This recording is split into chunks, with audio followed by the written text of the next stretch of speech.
Welcome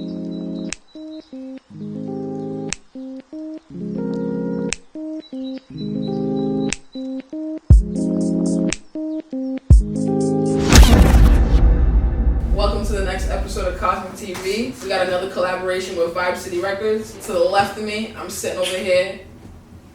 Not the bird call with the wink. Alright, we already active, we're already live. Guizzy in the cut over here, you know what I'm saying? And just know it's about to be another special treat due to the fact that he and I actually go very far back. So, without further ado, it's your boy Guizzy, you already know Mr. Cold himself, the Anunnaki. I'm a mix of Guatemalan Mayans and the Anunnaki. Living it up out here with my fucking peoples. talk your shit. Please tell me, before we even get into the backstory, the Dada Dudigas, the Scottish Cosquitas, I need to know what inspired that song. Like, that song was definitely different. And shout out to Full Scope for whoever directed that, because that shit was a dope situation altogether. So, where did that even come from? I just needed a rap on a Griselda type beat, to be honest. Like, I've been listening to a lot of Benny the Butcher, Conway. I really think that they're changing the game in a good way right now. It's something that I feel like the rap game needed, like, to be reminded of. Like, I'm not saying my bars are anywhere on their levels, but for sure I wanted that gritty feel, and I was just thinking about like a setting that could kind of, like, you know, back that up. And I didn't want to pick something that everybody always picks and stuff, you know. I just really went into, like, my memories and shit, and I was like, yo, I remember this one fucking time we went near that drawbridge at I want to say India Point Park. Yeah. And right behind it, there's this abandoned tunnel that has mad graffiti. Mad art on it. And I was like, yo, like, I might be tripping, but I might be right. We took the chance and we just went. And lo and behold, my memory was correct. That shit was still tagged up. Looking crazy. I was like, yo, this is the spot. And we just recorded it. Heard you. Recorded it the same day I recorded it on the mic.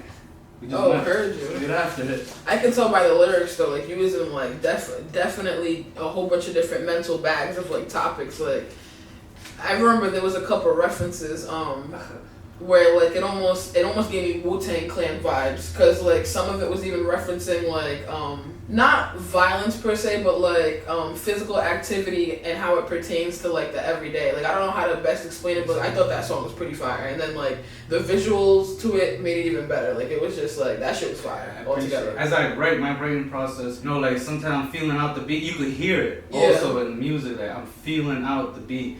And as I go on, I start feeling myself even more and more. And, like, that's why in the middle of my tracks usually is when you really hear me just, like, sliding.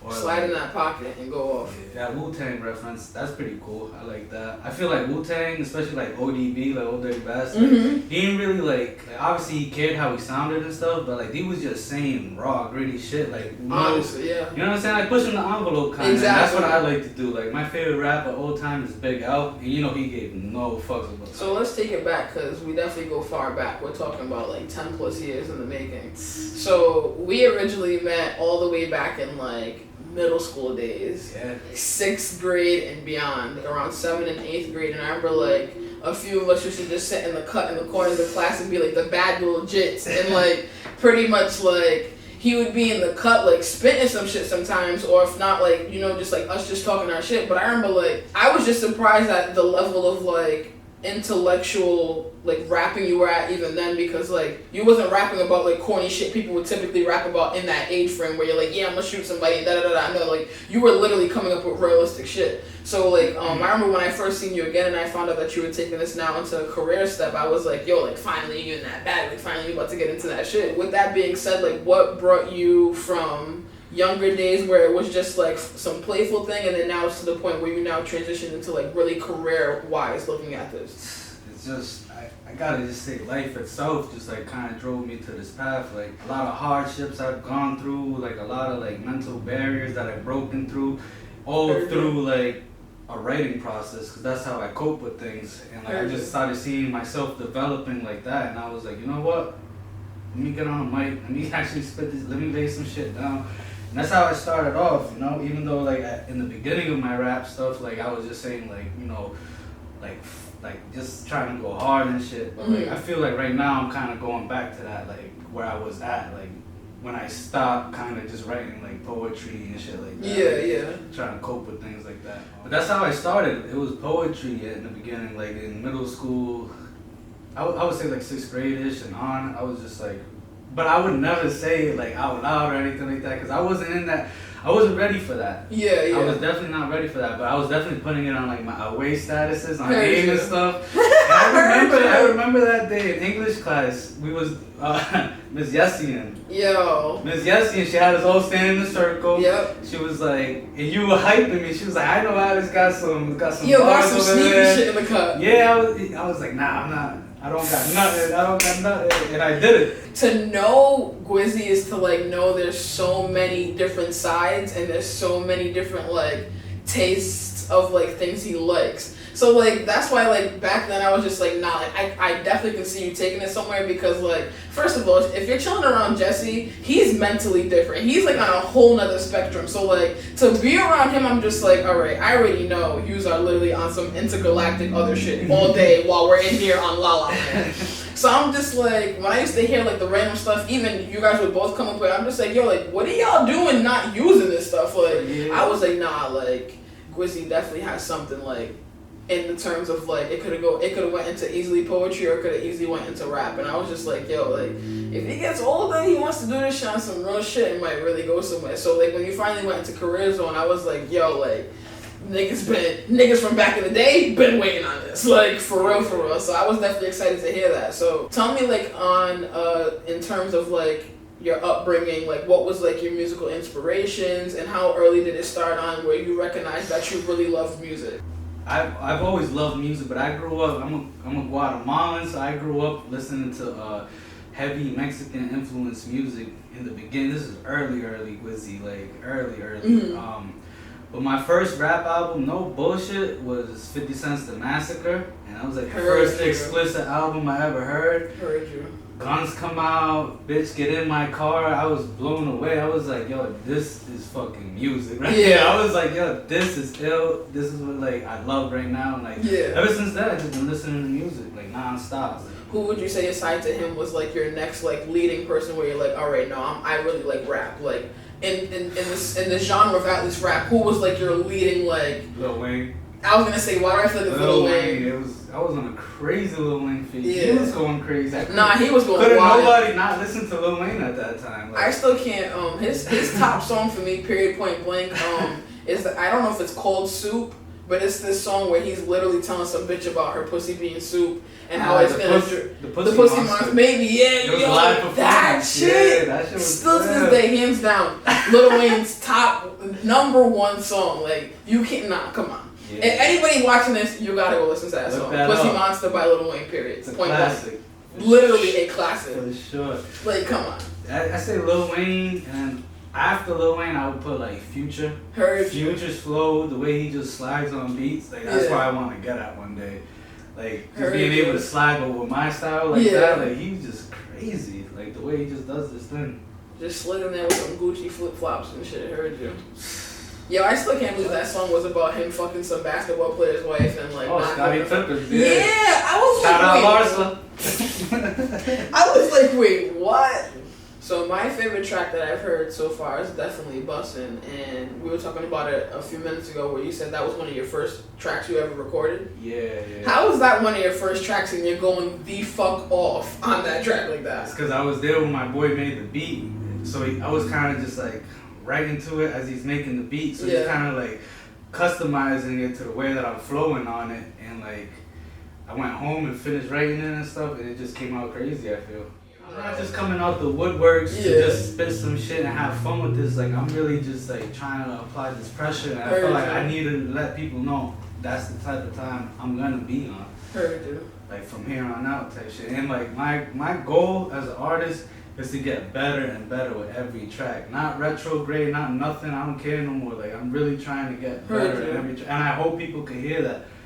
For real. I'm actually glad you brought up the goals because I was gonna ask you that next. What is some of like your hopeful long-term goals with music? Like where do you see yourself in a few years, or where do you hope to be like working or collaborating or creating a foundation or a platform, and what do you see yourself doing in the next few years with the music? I definitely want to keep putting on with my boys over here at Vibe City, make this like a big name. I definitely just want to like live out this dream that I've like low-key just had for a while now, and I just want to like, you know, perform, make these fans happy and shit. That's what I want. Like, I just want to have like a solid fan base. My people's fucking rocking with me, being able to provide for my peoples, like people that have my back, yo, like through the hardest of times in my life and shit. Like my family especially, you know, like that's my goals. That's what I want to do. That's where I want to be at, and that's what I'm gonna do. Do you have any wants and desires to like enter into like doing live performances, or are you gonna push more into releasing more content and releasing more visuals? Right now, I'm really focused on getting some fire tracks out there first, so I could have like some crazy shit to just like spit when I get on stage. But like, I definitely am like, I can't wait to just like go crazy, you know, be myself on that stage and just like perform, have fun with it. Cause like at the end of the day, I'm gonna always have fun with this shit because I enjoy it. You know, like, you ready for that stage right?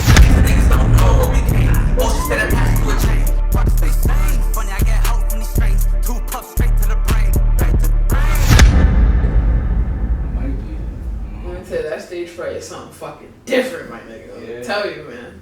That's why I can't wait to watch a lot of you guys finally perform, because it's tough to be releasing work, but it's a whole nother ball game when you're on stage, like literally presenting that work. Because like it could translate one way, listen to it audio wise, but like, can you really fully deliver it? Do you feel like you'll be able to fully deliver as an artist on stage as well? I feel like I'm comfortable in whatever environment I get put in. Like, I don't really like try to overthink shit like that. Like, I just try to be myself, and like I'm just a lit ass person. So like if like, you know what I'm saying, I'm sure I'll get that feeling and shit. But like, I'll just put that shit in the back of my mind. I can't wait. I'm looking forward to it for sure. Respect. And so tell the audience where they can find you at, what you may have coming up, if there's anything else special that you'd like to mention, or some people that you'd like to shout out. Definitely want to shout out all my people at Vibe City. You already know the vibes. My boy Jen's doing his thing out there. You know, my family, my boy Full Scope. You know, everybody's eating right now. We're all getting busy. I got Anunnaki dropping on all streaming platforms soon. We're going to get busy. And you can find me at the Guizard, TheGuizard on Instagram. And the Guizz on everything. I mean, Guizzy on everything else. Ladies and gentlemen, that has been another episode. I will catch y'all on the next bit. It has been Guizzy, Vibe City Records, Intuitive LogiQ, CosmiQ TV. I'll catch y'all again. When you thought I first hit you for clout, fuck the soft shit, I really was out here doing what I had to do. Bitches chasing me, but money I pursued. It was a sunny afternoon in the coupe with elbow room. Figured I should get me a boo. Slid in the DMs, it was you. And what did you do? Told me get up, come through. You know a young nigga out of school. Hey.